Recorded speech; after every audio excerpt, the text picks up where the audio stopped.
Yes, people, what's going on? Welcome to AdamMcKola TV. I am Adam, and news is hitting the press that Ole Gunnar Solskjaer is set to sign a new contract at Manchester United. And as you could probably have predicted, the Twitter world has gone into absolute meltdown. Twitter trolls, angry Manchester United fans everywhere having a little bit of a whinge about Ole Gunnar Solskjaer getting this new contract. And I have to ask you guys, what the hell did you expect?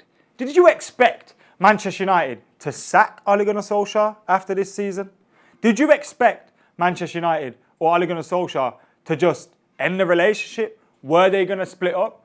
What other manager is on the horizon? I understood when Poch was available, and a lot of people were talking about, I would love Poch at Manchester United. I was one of those too.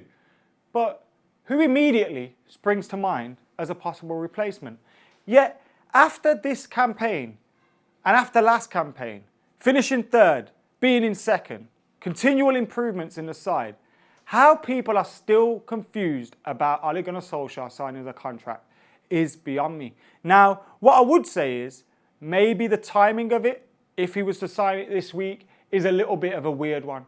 Why not wait till the end of the season? Make sure that he's achieved his goals that was set and the objectives that was set for him this season. Make sure he's achieved those before you rush out and make him sign a new deal. We saw what happened with Jose Mourinho. He got a long-term deal about 18 months before he got sacked. It didn't make sense. Now, contracts aren't worth the paper they're written on. We all know this. A manager could sign a contract, fail to meet the objectives, and he's going to be sacked anyway. So Ole Gunnar Solskjaer signing a new contract wasn't a surprise to me. He deserves it. You have to ask yourself, does he deserve it? And of course he does. Ole Gunnar Solskjaer deserves this contract. When you look at his first season in charge, outside of the caretaker bit, his first season in charge, managed to get rid of some of the dead wood. With the first half of the season where we had a poor side, we were playing the likes of Andreas Pereira, Daniel James, Juan Mata, in behind Anthony Martial at times. When you looked at that season, getting Bruno in between, helping some of your signings settle, Wan-Bissaka, Harry Maguire, etc. We managed to get third spot. Prior to that campaign, not one person predicted Manchester United would get third. Not one person predicted Manchester United will be in the top four. They all said we'd finish 5th, 6th, 7th, and Ole Gunnar Solskjaer would be out of a job. I was even someone that kind of felt that could be a possibility. Yet he proved a lot of us wrong by getting top 4, top 3 football for Manchester United. The disappointing thing and the setback for him was that he got to 3 semi-finals and he didn't convert one of them into a trophy. Because at Manchester United, the demands have to be there for us to win trophies. And not converting that into a final was a big setback and a big black mark on his name, if you will. But he did far more good than he did bad in that campaign, got us Champions League football, and he earned the right to be able to say, okay, this summer, let's back him, let's bring in some signings for him, and let's hopefully push on and close that gap again to Manchester City and Liverpool. That was the remit this summer. Now the board, they didn't back him in the transfer window properly. Yes, they brought in some players towards the end of the window, but they didn't back him in that campaign properly. And despite that, despite the board not getting the right winger that we need, or the centre-back that we need, or the midfielder that we needed, he has still got us in a position where we're second. We're double figures points ahead of last season's champions and the best team in the world ever in Liverpool. We're around 11 points just off Manchester City if we win our game in hand.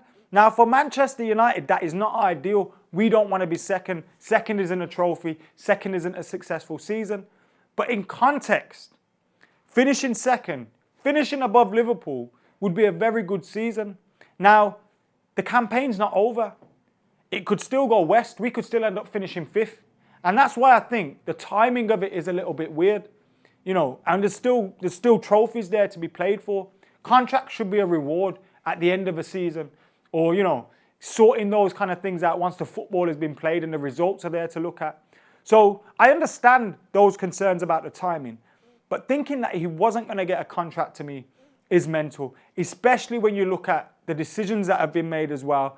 And United's senior management team, led by Ed Woodward, have secured a new technical directors and sporting directors in Darren Fletcher and John Murtough, Solskjaer would have been aware of that. He might not have had a say in the structure, but he would have known the people he's going to come to work with. And if you think the club's putting all those things into place, whether they're going to be successful or not in the long run is another story. But the club putting those things into place, they're not then going to pull the manager out. A manager that has had us the most settled we've been since Sir Alex Ferguson left. You know, had the team playing, although the last couple of weeks, maybe the last month haven't been great, but we're playing much better football, much better squad, and going to the games when we could go to the games feels a lot better. Ole Gunnar Solskjaer has without doubt improved Manchester United from when he took over, and he has earned this contract. But there are still question marks, and that's why maybe the timing, maybe the length, the duration of the contract, although there's been no rumours over that yet. Like, maybe, you could have arguments about that. But he has earned the time to be able to get some signings in this summer. And hopefully, let's see if we can go from second to first. Do you know what I mean? Because that has to be the target. But all the outrage, all the shock, all this kind of stuff, it baffles me. It's like you haven't been watching Manchester United for 3-4 years. And there's this agenda against Ole Gunnar Solskjaer, which makes me sick. Everyone knows I want him to succeed.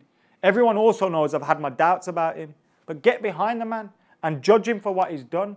And what he's done so far, yes, it hasn't been perfect, but it has been improvement. He's earned this deal. And now the club need to get behind him in the summer.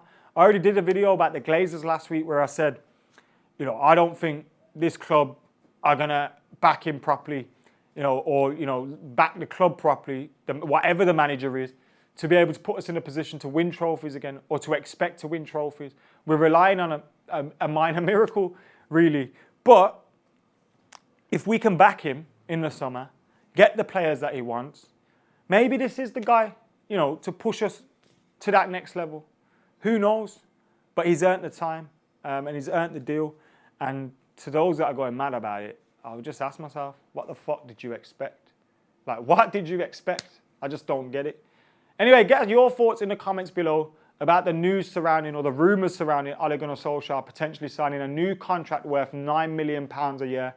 Get your thoughts in the comments below. Make sure you like and comment and share and subscribe and keeping it locked to AdamMcKola TV as well. We are getting closer to 100,000 subscribers. Hit that red button, subscribe, like, comment, share, and get your thoughts in. But like I say, Ole Gunnar Solskjaer deserves this deal.